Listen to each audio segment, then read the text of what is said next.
Welcome back to the BrideLawyer Podcast, where fairy tales meet the fine print. I'm Shari. And I'm Morgan, your favorite mother-daughter legal duo who've seen one too many wedding venues vanish into thin air. Today's story, the vanishing venue. A modern tragedy. 1 minute, you're picking out centerpieces. The next, you're Googling, what happens when my venue shuts down? Grab your coffee or your contract, because this one's about what happens when the dream venue disappears. And spoiler alert, the only ghost here is your deposit. So here's the setup. You've put down your deposit, locked in your date, sent the save the dates, and told your 200 guests about the date. And then silence. The emails bounce. The phone line disconnects. The website vanishes. It happens more often than you think. We've seen venues shut down mid-season. Ownership changes, liquor license issues, even straight up bankruptcy. And the scary part? Most couples don't realize how few rights they have once a venue disappears. Except if you've built in the right contract protections and kept an eye on the place, you might not end up completely ghosted. So let's talk about a real couple we saw on the news. We'll call them Danielle and Chris. They booked this really cool spot in New Jersey. Been around for years. Super popular on all the wedding directories, even the biggest ones. They paid about $10,000 down. Then one morning, she's watching the local news. Venue closes doors. Couples left scrambling. Their wedding was 2 weeks away. Horrifying. And there she is, crying on camera. All their guests had plane tickets, hotel rooms, the whole thing. She called a dozen other places. Nobody had openings. And she said she had no idea what happened to their money. Oh gosh. Turns out the company had been in bankruptcy for months, and the closure came straight from the bankruptcy court. No advance notice, no email, just poof, gone. Oh, terrible. And there's not a lot you can do once a company files bankruptcy. True, but there are ways to protect yourself before it happens. And it starts way, way earlier with research, contracts, and a little healthy skepticism. Exactly.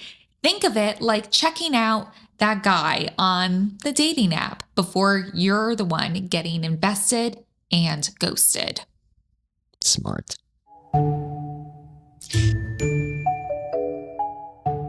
Let's talk about prevention. Step 1, do your homework. Does the venue have a real website, recent reviews, any scary comments on Google or Yelp? Check the Better Business Bureau, and yes, even Reddit. Step 2, keep tabs on your venue after you book. In that New Jersey case, couples could have seen online that the venue filed for bankruptcy months before the closure. And that would have given them time to, prepare or at least not make another payment. And maybe even find another place. Oh, exactly. Time is of the essence. Step 3, read your contract carefully. Look for cancellation and force majeure clauses. We all learned all too well that phrase during the pandemic. Definitely. What happens if they close? Can they substitute another location? Do you get your deposit back? And when? If the contract says refund at venue's discretion, that's a red flag the size of a ballroom. Step 4, get wedding insurance. We say this one all the time. Not just the liability kind, the cancellation kind.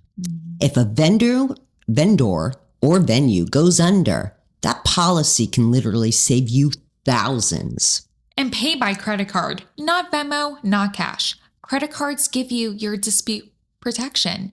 Venmo to Joe won't hold up in small claims court. Exactly. And always keep a folder, paper or digital, with proof of your payments, dates, amounts, receipts. If you have to prove it later, that little folder will be your best friend.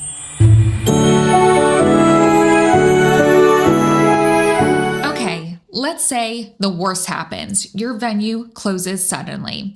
Here's your emergency plan. Number 1, gather proof of payment, invoices, receipts, email. 2, send a formal demand letter to the venue and owners. 3, notify the credit card company and insurance provider. 4, if the company's in bankruptcy, don't hold out for a refund anytime soon, but follow the notices and maybe call the court, the trustee, or the company's lawyers. 5, reach out to others affected. Strengthen numbers. Absolutely. Group pressure really works, and fast. When venues close, social media and wedding forums light up. And that's often how local vendors find out and step in to help people. It's such a beautiful thing. In that New Jersey case, other venues jumped right in, offering open dates and discounts to help the stranded couples. The wedding world really does rally. It's proof that a good paper trail and a little community goes a long way. True love and a strong paper trail.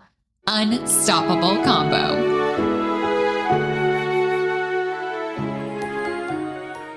So what's the moral? Hope for magic, plan for mayhem. Do your homework. Read the contract before you say I do to your venue. Protect your peace, your deposit, and your day. Because when the music fades, you don't want your venue or your money to vanish into thin air.